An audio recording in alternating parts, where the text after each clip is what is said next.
What's up, Patriots fans? We got day 2 of training camp, and we're reacting to it. A good day for the offense yesterday and a good day for the offense today. We'll break it all down here on Patriots Today by Chat Sports. I am your host, Brett Alper, and the first thing we're going to talk about is absences. And there was one in particular that when we saw it at the beginning of practice, my heart dropped a little bit. And this is coming from Mike Kadlick, who was at Patriots Training Camp, and he said straight up, Christian Barmore, limited today as he works himself back, and the defensive tackle didn't take any reps in 11-on-11s. He took no team drills whatsoever, all singular. But I was a little concerned at first, but then saw that he was there, he was showing up, and he talked to the media after. So I'm not really worried about it too much here because it's Christian Barmore. Like, he was practicing fully yesterday. He was working with the defense, with the team, and it's just not something that really concerns me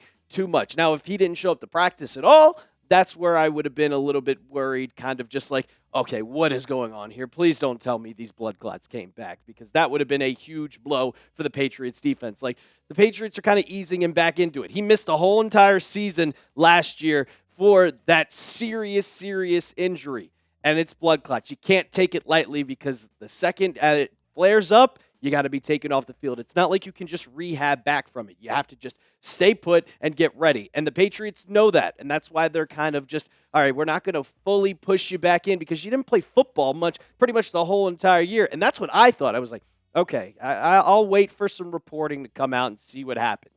And that's exactly what happened. After practice was completely over, after he spoke to the media, Doug Codd gave us this tweet from the heavens, like, thank you, Doug. And he said, no setbacks for the Patriots defensive tackle. He worked on conditioning away from the full team drills today.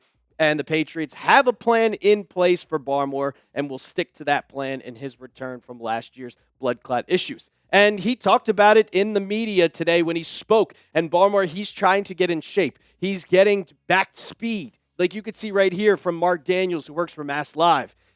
305 pounds, and last 2 years ago, he was playing at 325. And we saw what he was in 2023, the absolute demon that Christian Barmore was. And now going into 25, and he is 20 pounds lighter with him, with Milton Williams right next to him. He's a lot faster. He's going to get through the trenches, get to the quarterback, and this defense is going to be just as deadly that we can imagine. So he's only limited in practice. I know people might think that's a bit of concern, but I'm not worried about it whatsoever. Are you guys concerned about Christian Barmore's health? Because blood clots are not something to take lightly. I think he'll be back at it tomorrow. The Patriots will practice on Friday and Saturday. They'll have a day off on Sunday. But if you're concerned, type yes down in the comments. Or if you think this is a nothing burger, go ahead and type no. There was also a couple more absences. We talked about it on yesterday's video. Jalen Polk, wasn't placed on the PUP list. And he still is yet to practice. But we got an update from Mike Reese, and he wasn't practicing because of muscle tightness, minor muscle tightness. And then people were asking him, well, Mike, if he's hurt, why was he not placed on the PUP so he could at least go to practice and they have an extra roster spot? Well, because he passed his physical.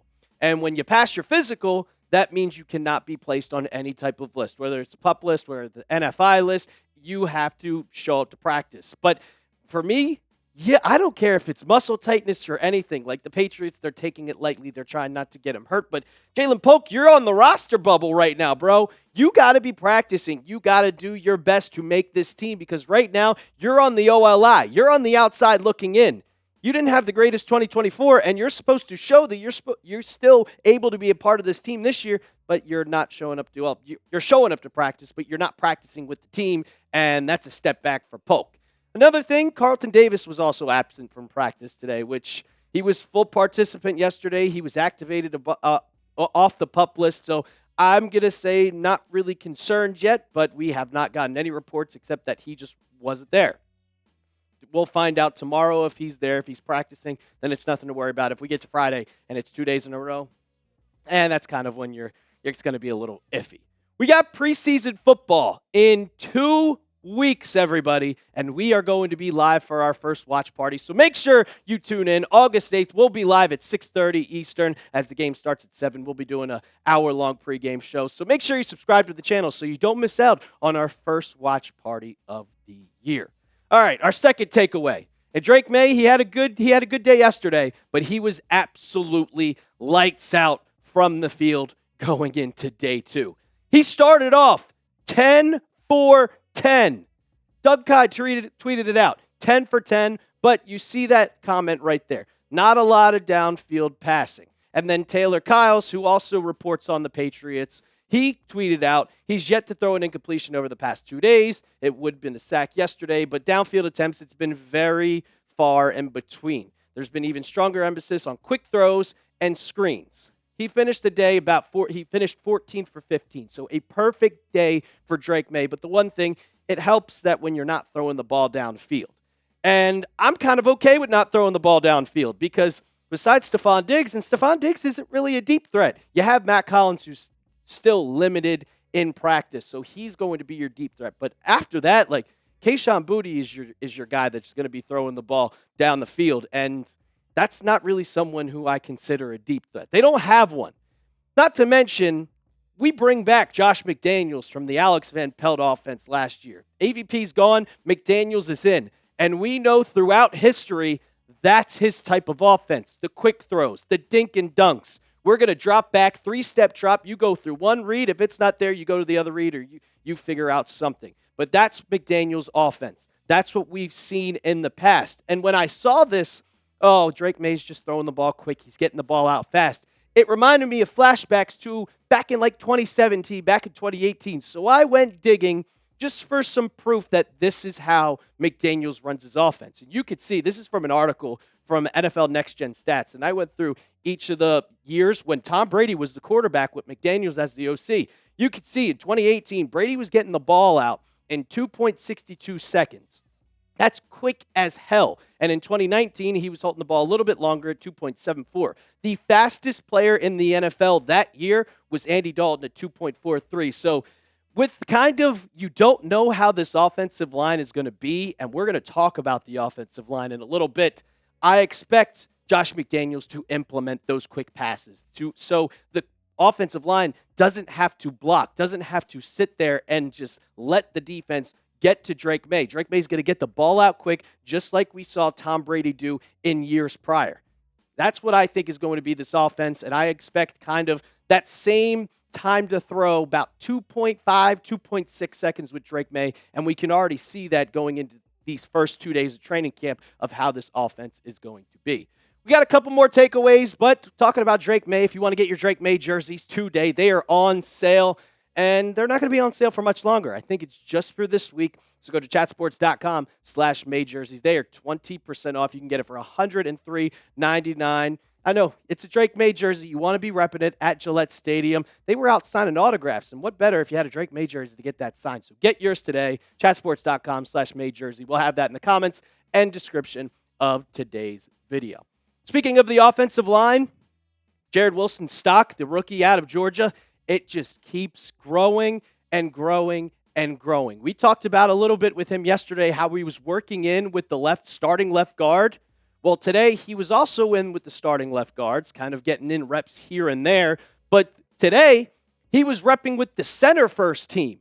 And you could see this tweet from Ben Volen, like they talked about Drake Maye, but right there at the bottom, rookie center Jared Wilson gets reps with ones for a second straight day. And I've said it. If you watch Forged in Foxborough, when they drafted this kid, that they absolutely loved him. And they're trying to pick and point where he is best at.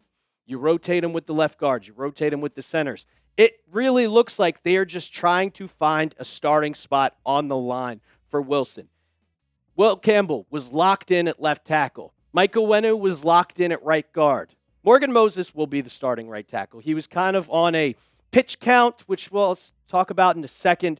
But after that, like Cole Strange, Garrett Bradbury, those spots are wide open for the taking. And you could really see if someone shows out, like how Jared Wilson was showing out during, he was kind of limited in OTAs, but if he's really showing out in training camp, you might see him take either Cole Strange's spot or Garrett Bradbury, whatever the Patriots need more. So you're going to see a lot more of Wilson getting those first team reps with the offensive line as we go later down the line. Would you like to see Wilson start at offensive line? Type S for start or type B for bench down in the comments. Me personally, I don't think Cole Strange is going to be healthy enough to play left guard this year.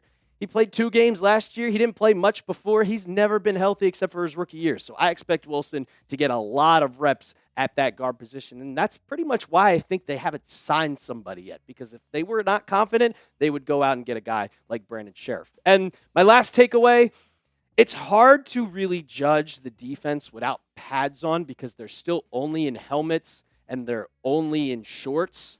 But the defense was absolutely swarming. From all the tweets that I saw, it was Milton Williams was getting right through the line of scrimmage and getting to the quarterback a lot. Now, I know Drake Maye was getting that ball out really quickly, but he was getting some pressures. And then we look at the rest of the team reps, whether it was first team, second team with Josh Dobbs or Ben Woodridge, they were getting what we call sacks. And I said it before, with no pads on, you are not going to get a lot of sacks. You can't touch the quarterback, but Harold Landry had 2 of them. Braden Swinson had another one. Marte Mapu, who's moving from safety to the linebacker position, got one, and it's also a team sack. I guess that's if you're taking way too long to throw the ball. They said, all right, timeout, you're getting a sack here because obviously you're not going to have that much time to throw. I would say this is really good for the defense, but really bad for the offense. And we saw yesterday, when you saw a couple tweets, like they let up 4 sacks. So that's 4 sacks there, and then you had another 5 sacks going into, or 5 sacks today. Like the offensive line still needs a lot of work because they're getting to the quarterback. They're letting up a lot of pressure. Will Campbell was struggling a little bit, and Morgan Moses had a really, really mid-practice going into last season, which it's kind of like, but he is coming off surgery, and that's why he's on a pitch count. Some other Patriots notes going here. Like, I don't know if he's going to be fully healthy as we go into the preseason, so you're going to see guys rotate at right tackle, which kind of helps because if you want a backup going in, helping Morgan Moses, that's perfectly fine. We also have a kicker battle. John Parker Romo, 4 for 4. And on Andy Borgalis, 3 for 4 in kicks. So Parker Romo gets the edge today. But we saw during OTAs. We saw during OTAs and minicamp that Borgalis was that man to beat. 19 for 20, and John Parker Romo was like 17 for 20. It was not the best, but I think Andy Borgalis kind of gets the edge because you draft him in the 6th round. And then, of course, my guy right here, Efton Chisholm, finally getting some love. I saw this tweet out from Patriots on CLNS, and I can't play the video for you guys, as you all know, because of copyright, but he was looking quick. He was looking really, really fast, and I was looking forward to seeing him. It really seems like he's going to make the roster at this point, and that's why Jalen Polk, you got to get out there, bro. You got to get out there and start practicing, or Efton Chisholm is going to take your spot. Day 2 of training camp in the books. We're going to have recap throughout the week, as we get closer and closer to that first preseason game against the Commanders. So that's why you subscribe to the channel. And as always, let's go Pats.